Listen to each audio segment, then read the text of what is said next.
Hi, Assalamualaikum.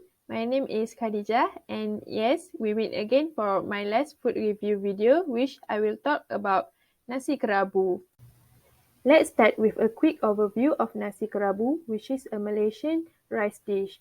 This Nasi Kerabu is actually a type of nasi ulam in which blue-colored rice is eaten with dried fish or fried chicken, crackers, pickles, and other salads.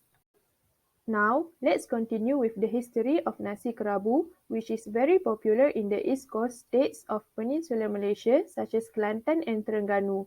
So, Nasi Kerabu literally means rice with salad. The traditional types of salads are made from vegetables and herbs in Malaysian cuisine under the name Kerabu. In terms of its composition, Nasi Kerabu is similar to a number of another Malaysian national dish, in particular, Nasi Ulam, in which a portion of rice is also supplemented with vegetable salad and some other side dishes. However, the fundamental value of Nasi Kerabu is the bright blue color of the rice that comes from the petals of butterfly pea flowers, or we Malay call it as bunga telang, which are used as a natural food coloring in cooking it. You might find some people cook it with plain white rice or using turmeric. It is still Nasi Kerabu, so don't worry too much about the color. Moving on to the most important part, which are the components of Nasi Kerabu.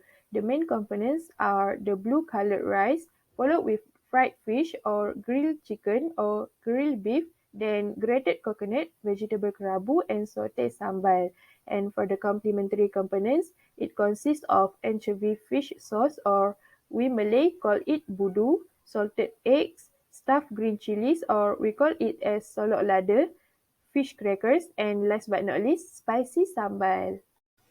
For the rice, although it can vary in color, the rice in Nasi Kerabu is traditionally blue since it is cooked together with the petals of the butterfly pea flower. And for the second main component, traditionally Nasi Kerabu is eaten with dried fish, but nowadays it has been varied to fried fish or grilled chicken or grilled beef, and sometimes people eat Nasi Kerabu with ayam percik too. Third, the grated coconut. Traditionally, the fish used for the kerabu is mackerel. In a typical recipe, the fish is grilled and then flaked before being fried together with grated coconut and blended ginger and shallots. Then, the resulting mixture has sugar and salt added to it.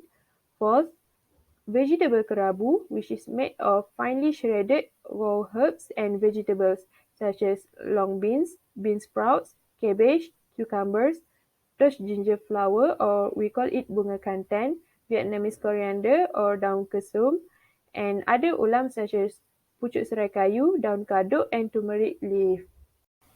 And the last main component is sauté sambal. In many nasi kerabu recipe, the base for the sauce is coconut milk, and other ingredients normally include shallots, dried chili, and lemongrass. The coconut milk is combined with these flavors and set on a stove to simmer, with salt and sugar being added to the sauce as its seasoning.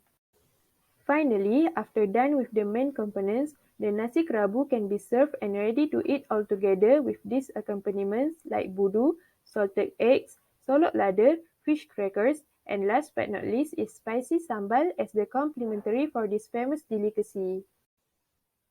Although nasi kerabu originally from the states of Terengganu and Kelantan, however, nowadays it is available in almost all states in Malaysia. So worry not, now we can satisfy our cravings wherever we are in Malaysia.